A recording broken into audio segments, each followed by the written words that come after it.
ప్రియమైన దేవుడి బిడ్డలారా, నా ఆధ్యాత్మిక కుటుంబ సభ్యులారా, దేవుడి యొక్క కృప చొప్పున, అనుగ్రహం చొప్పున, పరిశుద్ధాత్మ దేవుడి యొక్క సహవాసములో మనమును మన కుటుంబాలు ఇప్పటి వరకు వర్ధిల్లుతూనే ఉన్నాయి. ఇంకా మనం సజీవ లెక్కలో ఉన్నాము. అందుని బట్టి ఆ దేవాతి దేవుడికి సమస్త ఘనత, మహిమ, ప్రభావములు చెల్లిస్తూ, స్లీవ మీద మరణిస్తున్న యేసు ప్రభుల వారు 7 పలుకులు మాట్లాడి ఉన్నారు. ఆ 7 పలుకులలో 3వ పలుకు నిత్యమైన పలుకు. అదేంటంటే, ఇదిగో స్త్రీ నీ కుమారుడు, ఇదిగో యోహాను నీ తల్లి అని. ఈ ప్రపంచానికి దేవుడు అమ్మ మరియతని తన తల్లిగా ఇచ్చేశాడు. మనము 3 ముఖ్యమైన, ప్రాముఖ్యమైన, నిత్యమైన, పరమార్థము కలిగిన పరమ రహస్యాల్ని పరిశుద్ధాత్మ దేవుడు మనతో పంచుకోబోతున్నాడు. అవి ఏంటి అంటే, మొట్టమొదటిగా అమ్మ మరియ తల్లి ఎలిజబెత్తమ్మను సందర్శించినప్పుడు ఎన్ని నెలల గర్భవతి? దీనికి ఆన్సర్ మీకు తెలిస్తే కమెంట్ రూపంలో తెలియచేయండి. రెండవదిగా అమ్మ మరియ తల్లి ఎలిజబెత్తమ్మ ఇంటికి వెళ్ళినప్పుడు అసలు ఏం జరిగింది? మూడవదిగా పరిశుద్ధాత్మ పండుగ అతి గొప్ప పండుగ కదా, పెంతకోస్తు పండుగ. చర్చ్ స్టార్ట్ అయిన రోజు కదా అది. కన్నతల్లిన కథోలిక శ్రీసభ పుట్టిన రోజు కదా. మరి ఆ రోజు కంటే ముందు 8 రోజుల ముందు ఈ పండుగను మనం ఎందుకు కొనియాడుతున్నాము? పరిశుద్ధాత్మ దేవుడికి మరియ తల్లికి ఉన్న మధ్య అద్భుతమైన సంబంధం ఏంటి? ఈ పండుగకి ఆ పండుగకి మధ్యలో ఏదైనా కనెక్షన్ ఉందా, ఏదైనా సంబంధం ఉందా అనే ఈ 3 అంశాలు మనం ధ్యానించుకోబోతున్నాము. కాబట్టి ఈ వీడియో స్కిప్ అవ్వకుండా చివరి వరకు చూస్తేనే మీకు అర్థమవుతుందండి. దయచేసి పరిశుద్ధాత్మ ప్రేరణ కలిగి, వినికిడి కలిగిన చెవులను ఆ దేవాతి దేవుడు మనకి దయచేయునుగాక. విన్న వాక్యం మర్చిపోకుండా, ఆనాడు పౌలు గారు ప్రసంగిస్తున్నప్పుడు లిదియా హృదయాన్ని విప్పిన ఆ దేవాతి దేవుడు మన హృదయాన్ని కూడా యేసు నామములో విప్పబడునుగాక. ఆమేన్, హల్లెలూయా. సావధానముగా విన్న ఈ వాక్యము రాతిపై పడకుండా మన హృదయంపై పడి, ఇదిగో స్పందించే హృదయంగా మారి, మనము 30 60 100 పరిశుద్ధాత్మ దేవుడిలో ఫలించుదుముగాక. ఆమేన్, హల్లెలూయా. దయచేసి ఇప్పుడు మనం వాక్య పరిచయలోకి వెళ్దాం. లూకా సువార్త 1వ అధ్యాయము 35వ వచనం ఒకసారి చూడండి.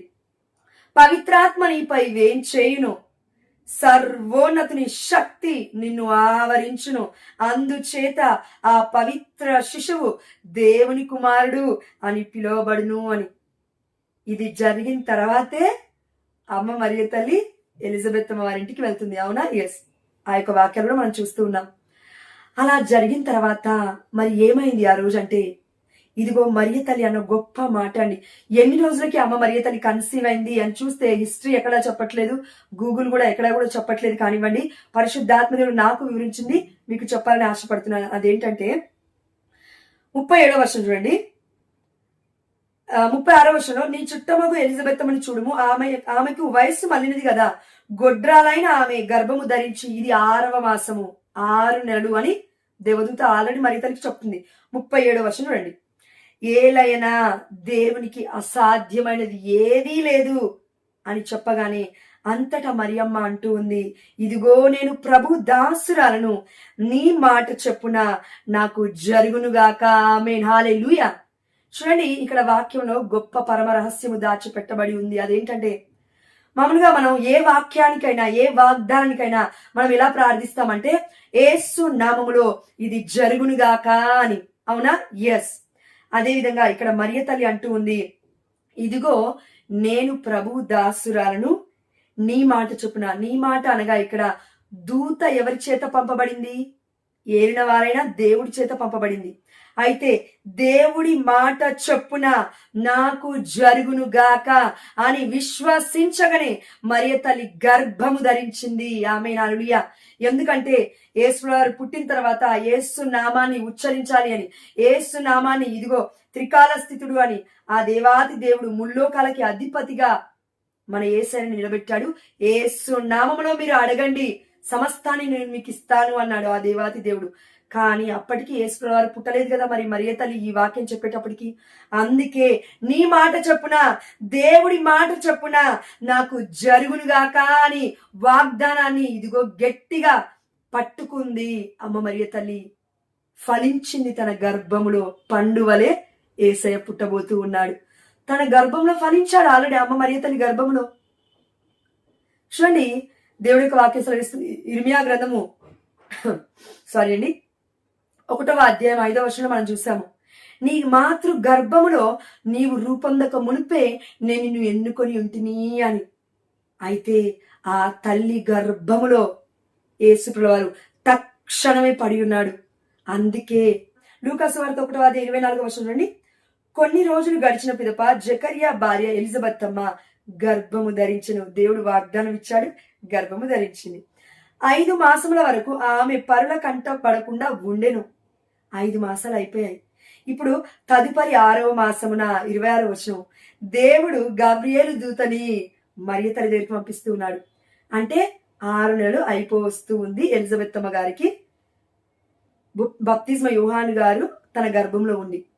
మళ్ళీ రెండోసారి ఇక్కడ దేవాతి దేవుడే దేవదూత ద్వారా మాట్లాడుతున్నాడు. 1వ అధ్యాయం 36వ వచనంలో, నీ చుట్టమగు ఎలిజబెత్ అమ్మను చూడుము, ఆమెకు వయస్సు మళ్ళినది కదా, గొడ్రాలైన ఆమె గర్భము ధరించి ఇది 6వ మాసము. ఇది అనగా మరియ తల్లికి దేవదూత వచ్చి చెప్తున్నప్పుడు అక్కడ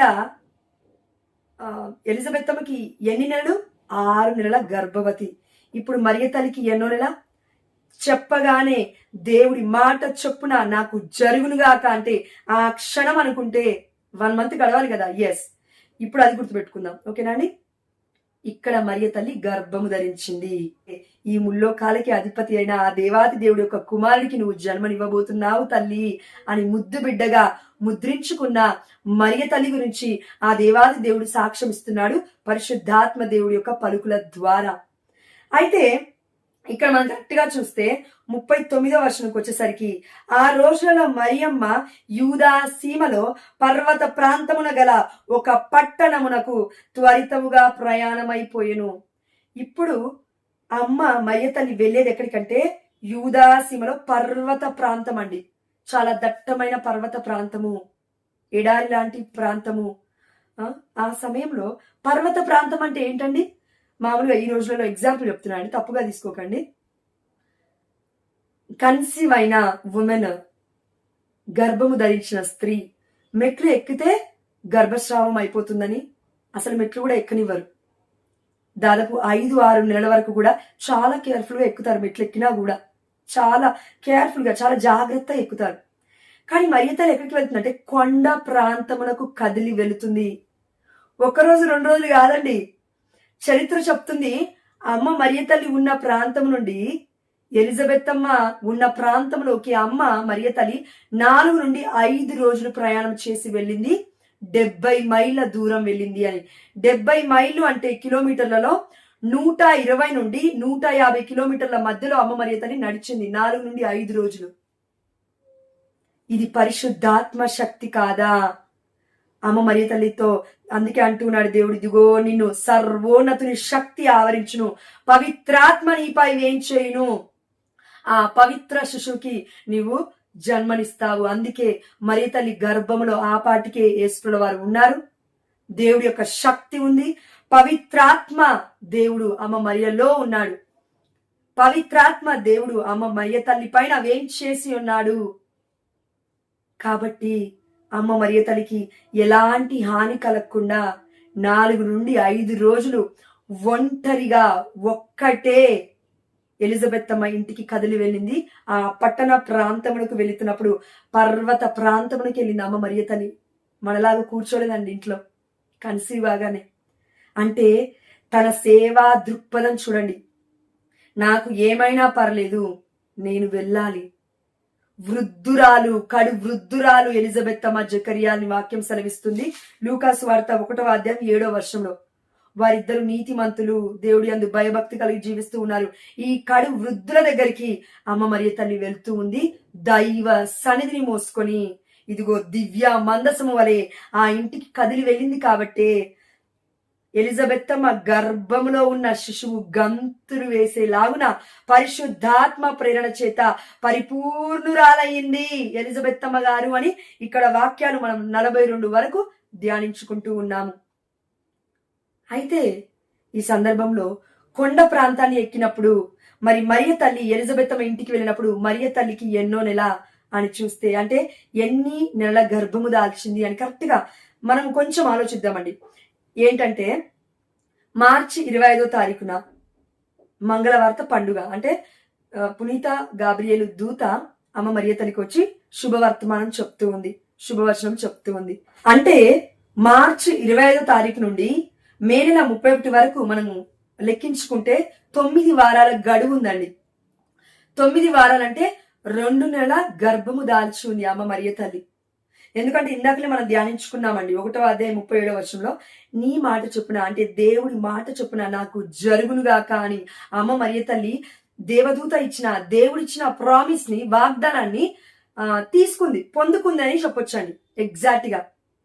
అందుకే మనము లూకాసు వార్త 1వ అధ్యాయం 30వ వచనంలో ఏం చూసాము? దేవదూత మరియమ్మ భయపడకము, నీవు దేవుని అనుగ్రహం పొంది ఉన్నావు. దేవుడి యొక్క అనుగ్రహాన్ని ఎప్పుడండి మనం పొందుకునేది? మనము దాన్ని యాక్సెప్ట్ చేసినప్పుడు. దేవుడు అనేకమైన వరాలను ఇచ్చాడు, అనేకమైన ఆత్మ ఫలాలను ఇచ్చాడు, కానీ వాటిని మనం ఎప్పుడు పొందుకుంటాము? స్వీకరించుకున్నప్పుడు. అదేవిధంగా మరియ తల్లి కూడా ఎలా గర్భ ఫలాన్ని స్వీకరించిందంటే దేవుడి మాట చొప్పున నాకు జరుగునుగాక అని ఖండిగా గట్టిగా చెప్పేసి దేవుడి యొక్క వాగ్దాన ఫలాన్ని తన యొక్క గర్భంలో మోస్తూ ఉంది ఆ క్షణము నుండే. ఎందుకంటే అండి అమ్మ మరియ తల్లి మనం ఏమంటామండి? విశ్వాస పాత్రురాలు.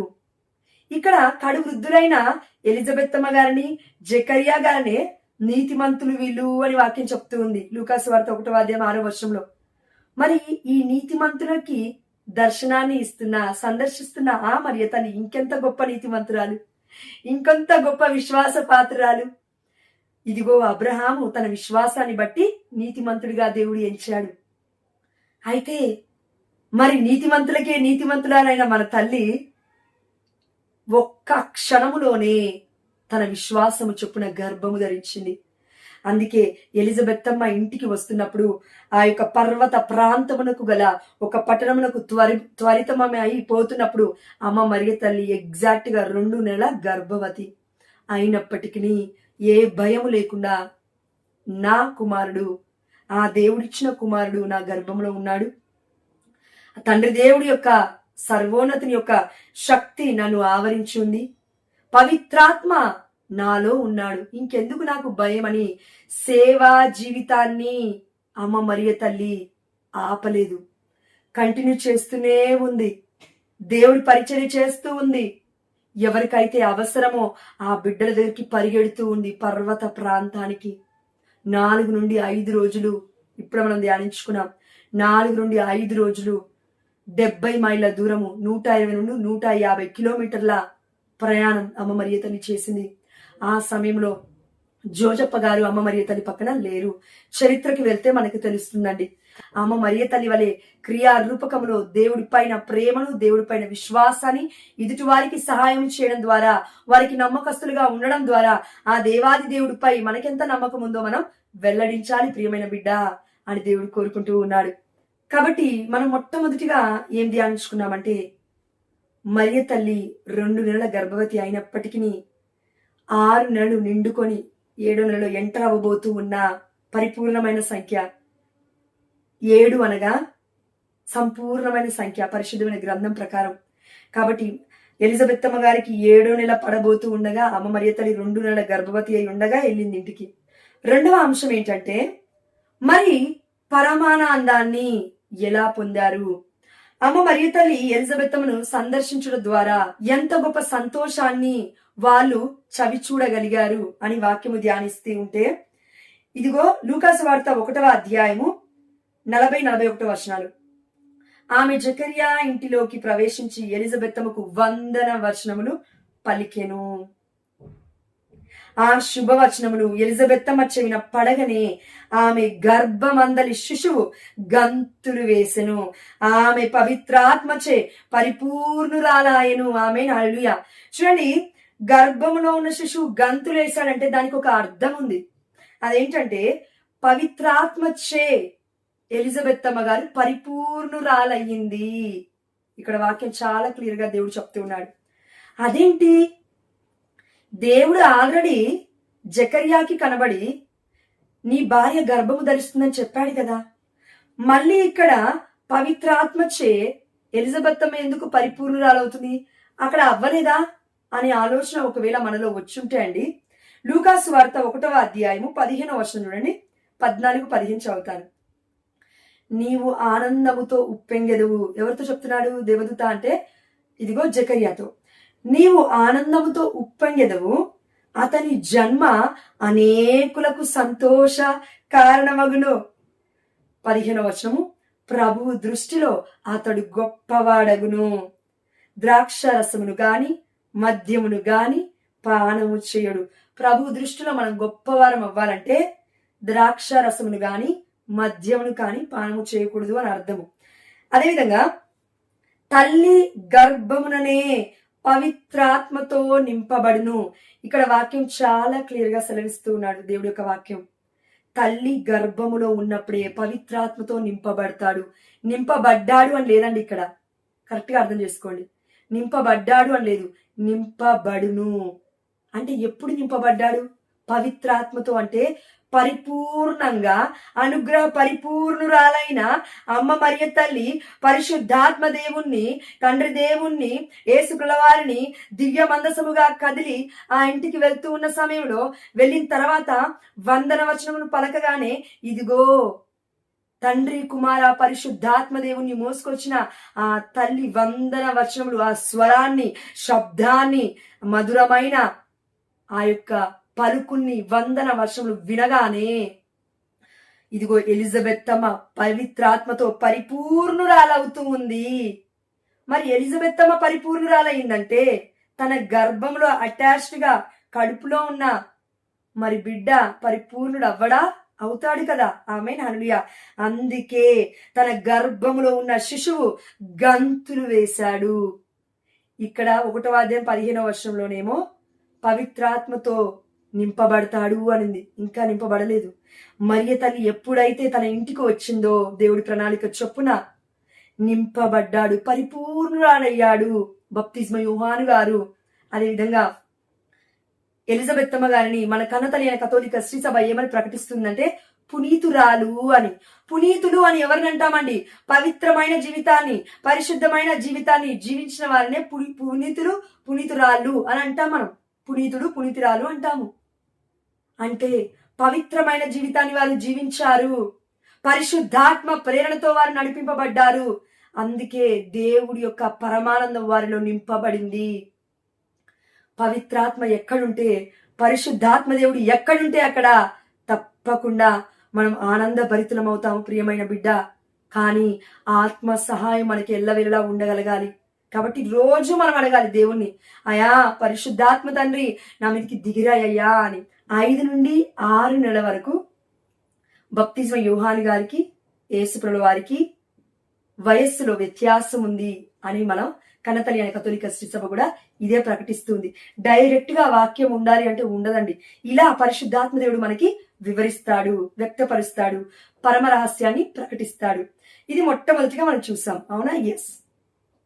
రెండవ అంశం ఏం చూసాము అనంటే, మరియ తల్లి ఎలిజబెత్ అమ్మను దర్శించినప్పుడు ఇదిగో తన గర్భములో ఉన్న శిశువుతో పాటు, ఎలిజబెత్ అమ్మతో పాటు అమ్మ మరియ తల్లి కూడా, యేసుప్రభుల వారు కూడా, ఇదిగో ఆ యొక్క కుటుంబం మొత్తము కూడా అక్కడ పరమానందాన్ని అంటే ఒక పండుగను కొనియాడుతూ ఉన్నారు. ఆ పండుగ పేరేంటంటే పెంతకోస్తు పండుగ, పరిశుద్ధాత్మ పండుగ. పరిశుద్ధాత్మ పండుగలో ఉన్న పరమానందాన్ని అంటే గొప్ప ఆనందాన్ని వారు చవి చూస్తూ ఉన్నారు. మనందరికీ తెలుసండి, అదేంటంటే పెంతకోస్తు పండుగ యేసుప్రభుల వారు యోహాను సువార్తలో మనం చూసినాము, శిష్యులకి ఆజ్ఞాపించారు. ఏమని అంటే, ఇదిగో మీరు యెరూషలేమును విడిచి ఎక్కడికి వెళ్ళకండి, ఆదరణకర్త మీ వద్దకు వస్తాడు, అప్పుడు మీరు భూ దిగంతముల వరకు నాకు సాక్షులై ఉంటారు అని. అవునా? ఎస్. పెంతకోస్తు పండుగ రానే వచ్చింది. అపోస్తల కార్యం 2వ అధ్యాయంలో వారందరూ కూడి ప్రార్థిస్తూ ఉన్నప్పుడు పరిశుద్ధాత్మ దేవుడు వారి మీదికి అగ్ని నాళికల రూపంలో దిగి వచ్చి ఉన్నాడు. ఎస్, అవునా? అవును. ఆ పెంతకోస్తు పండుగ రాకముందే పెంతకోస్తు యొక్క అనుభవాన్ని పొందిన అమ్మ మరియ తల్లి శిష్యులందరి మధ్యలో 120 మంది శిష్యుల మధ్యలో అమ్మ మరియ తల్లి ఉంది. ఒక్కటే ఉంది. ఇది మనకు అర్థం కావాలి. చూడండి, యేసుప్రభువు వారు రాకముందే బప్తిస్మ యోహాను పరిశుద్ధాత్మతో పరిపూర్ణురా అయ్యాడు. తల్లి గర్భంలో ఉన్నప్పుడే. దాని తర్వాత ప్రకటిస్తూ ఉన్నాడు ఎడారి ప్రాంతంలోకి వెళ్తూ. ఎంత ధైర్యము, ఎంత గొప్ప స్వరము, ఎలుగెత్తి స్వరము నేనే అంటున్నాడు. మరి దేవుడి యొక్క పరిశుద్ధాత్మ కృపని పొందుకున్న బప్తిస్మ యోహాను గారే ఇలా ఉంటే, పరిశుద్ధాత్మ ప్రేరణ లేకుండా, పరిశుద్ధాత్మ దేవుడు లేకుండా ఎవరైనా దేవుడి గురించి ప్రకటించగలరా? ప్రకటించలేరు. ప్రకటించాడు బప్తిస్మ యోహాను. కానీ బప్తిస్మ యోహాను కంటే ముందు ఎలిజబెత్ అమ్మ పరిపూర్ణురాలు కాకముందు పరిశుద్ధాత్మతో ఎవరు పరిపూర్ణురాలయ్యారు అంటే, దేవుని యొక్క అనుగ్రహం పొందుకున్నారంటే మరియ తల్లి పరిపూర్ణురాలండి, పరిశుద్ధాత్మతో నింపబడింది. ఆ అమ్మ మరియ తల్లి ఎందుకు అంటే పవిత్రురాలు కాబట్టి పరిశుద్ధాత్మ దేవుని అలా తనలో నివసింపజేసుకుంది. దేవుడి కృప చొప్పున ఆ దేవాతి దేవుడే తల్లి పవిత్రతకు ముగ్ధురాలైపోయి ముద్దు బిడ్డగా ఎన్నుకున్నాడు యెహోవా తండ్రి. పరిశుద్ధాత్మ దేవుడికి ప్రియురాలిగా అమ్మ మరియ తల్లి కనబడుతుంది. ఆ దేవాతి దేవుడైన మరి దేవుడి యొక్క కుమారుడైన యేసు వారికి ప్రభువుకి తల్లిగా కనబడుతూ ఉంది మన మరియ తల్లి. ఈ తల్లి కదిలి వస్తుంటే, దివ్య మందసము కదిలి వస్తుంటే ఎంత గొప్పగా ఉంటుంది ఆ అనుభవం. మరేంటి ఆనందపడట్లేము మనందరం? ఈ రోజుల్లో పరిశుద్ధమైన జపమాలను ధ్యానించినప్పుడు మనం ఎందుకు ఆనందంగా లేము? ఎందుకు నిరాశలో బ్రతుకుతూ ఉన్నాము? ఎందుకు నిరీక్షణ లేకుండా జీవిస్తూ ఉన్నాము ప్రియమైన బిడ్డ? కాబట్టి ఇంత గొప్ప పరమసత్యాన్ని చెప్పిన ఆ యొక్క పరిశుద్ధాత్మ దేవుడికి సమస్త ఘనత మహిమ ప్రభావములు చెల్లిస్తూ ఈ రెండో అంశంలో పరమానందాన్ని వాళ్ళు పొందుకున్నారు పరిశుద్ధాత్మ ప్రభావం చొప్పున అని మనం తెలుసుకున్నాము. మూడవ అంశంలో పెంతకోస్తు పండుగ 8 రోజుల ముందే అమ్మ మరియ తల్లి పెంతకోస్తు పర్సన్ గా అంటే పరిశుద్ధాత్మని పొందుకున్న ఒక గొప్ప యోధురాలిగా, వీరురాలిగా మన కళ్ళ ముందు కనబడుతూ ఉంది. గొప్ప ప్రార్థనావంతురాలిగా, నీతిమంతురాలిగా, విశ్వాసపాత్రురాలిగా, ఇదిగో సకల పునీతులకు రాజ్ఞిగా, గురువుల రాజ్ఞిగా, కన్యాస్త్రీలకు రాజ్ఞిగా, పరలోక భూలోక రాజ్ఞిగా, ఆత్మ శరీరములతో ఆ మరియ తల్లి ఏ విధంగా అయితే పరలోక రాజ్యానికి కొనుకోబడిందో, ఈ లోకంలో ఉన్నప్పుడే ఆ దేవాది దేవుడి యొక్క పరమానందాన్ని, పరిశుద్ధాత్మ దేవుడి యొక్క కృప చొప్పున అమ్మ మరియ తల్లి నిండుగా పొందుకొని ఆనందిస్తూ ఉంది. అందుకే అమ్మకి పాపమే అంటలేదు, పాపమే సోకలేదు, ఏ పాపంలో అమ్మ పడలేదు కూడా. ఎందుకంటే పరిశుద్ధాత్మ దేవుడు ఉంటేనే ఇది సాధ్యం ప్రియమైన బిడ్డ. అంటే మరియ తల్లికి చిన్నప్పటి నుండే పరిశుద్ధాత్మ దేవుడి యొక్క అనుగ్రహం ఉంది. పెంతకోస్తు పండగకు ముందే అమ్మ మరియ తల్లి ఉంది అని చూపిస్తూ ఉన్నాడు. ఎందుకంటే catechism of the Catholic church 963 paragraph లో మరియ తల్లి మదర్ ఆఫ్ చర్చ్ అని, కన్యా మరియా శ్రీ సభకు, కథోలిక శ్రీ సభకు తల్లి అని ప్రకటిస్తూ ఉంది.